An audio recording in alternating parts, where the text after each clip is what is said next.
Quarter past the hour, we're going to go to Australia next, which has been suffering from many climate change-related weather emergencies, like floods in Queensland, heat waves across the country, etc. So perhaps not a surprise to see that they are in the midst of a green power revolution. Research suggests the country is on track to meet its Paris climate commitments 5 years earlier than expected in 2025, with academics claiming the country can expect to be 100% powered by green resources, or green sources I should say, within a decade and a half. The BBC's Phil Mercer is in Sydney to tell us more. Phil, why is Australia so enthusiastic about renewable energy?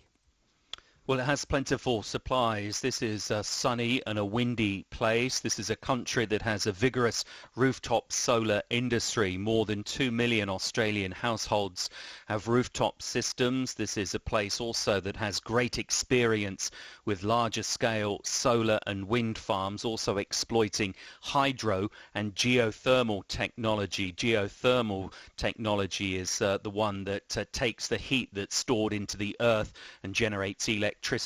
There's also a price component to Australia's enthusiasm for renewable sources of energy. Experts believe that green power will help to drive down household power bills that are pretty expensive in this country.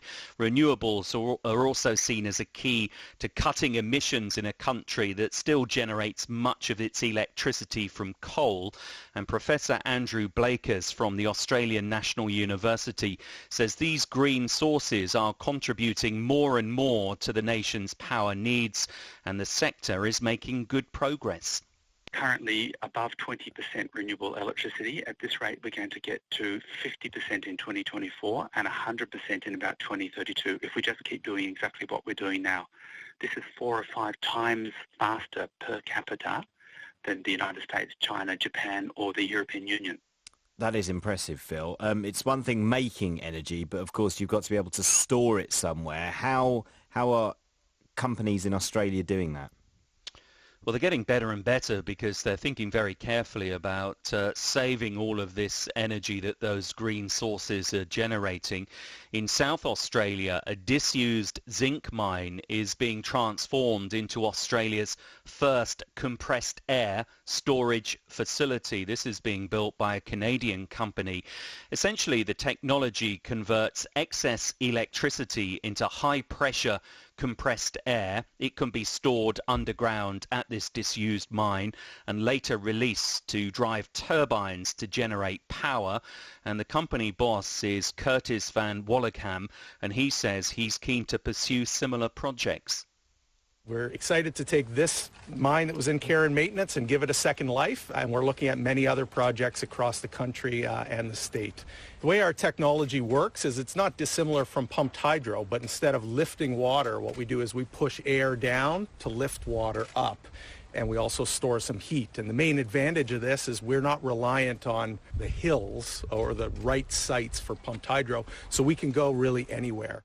And just finally, Phil, are the record-breaking heat waves, the floods, the droughts, are they being linked to climate change? Is there evidence there?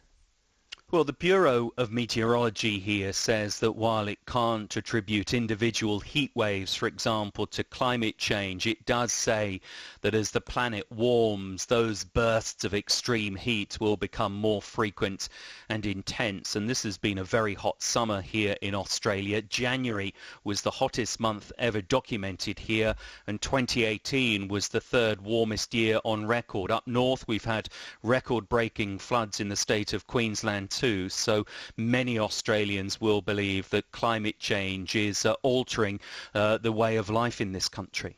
All right, many thanks, Phil. That's the BBC's Phil Mercer there reporting from Sydney. This is Newsday on the BBC.